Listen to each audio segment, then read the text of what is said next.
Hello and welcome to today's talk about next-generation sequencing, which is also known as massively parallel or just deep sequencing. Next-generation sequencing has completely revolutionized genome analysis. With next-gen sequencing, it is possible to sequence an entire human genome in just one day. We start with the sample preparation. Once we have isolated our DNA, we need to generate smaller fragments. Now all of these DNA fragments will get ligated to certain oligonucleotides. There are two types here.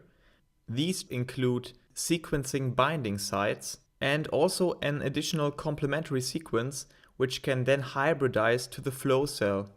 First, our DNA double-stranded fragment is denaturated. So in theory, the whole genome should be in fragments, and all of the fragments have attached two different types of binding sites on each end. All the DNA fragments are now applied on a chip, the so-called flow cell.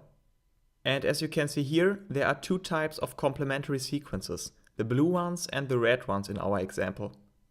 The DNA fragments will at this ends hybridize with the flow cell as applied to the plate. To make this easier, we just look at one fragment. The first step here on the flow cell is the DNA amplification.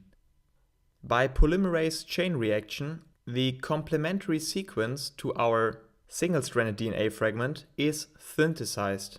This process, which we have seen here, is done simultaneously for all DNA fragments on the whole flow cell. Now the DNA is denatured, and the single strand, which is not attached to the flow cell's oligonucleotides, gets washed away. The next step is called bridge building. You may have noticed that we have two different types of oligonucleotides here, and the second type of oligo will now also hybridize to one of these sticky oligonucleotides on the plate. This process is called bridge building. The DNA is now amplified again, so a polymerase will synthesize the complementary sequence again.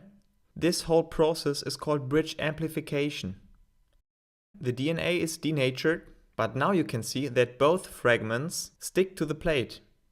The whole procedure will just repeat now. The DNA fragment will build a bridge again, and again we also have the bridge amplification. That whole process will be repeated for several rounds.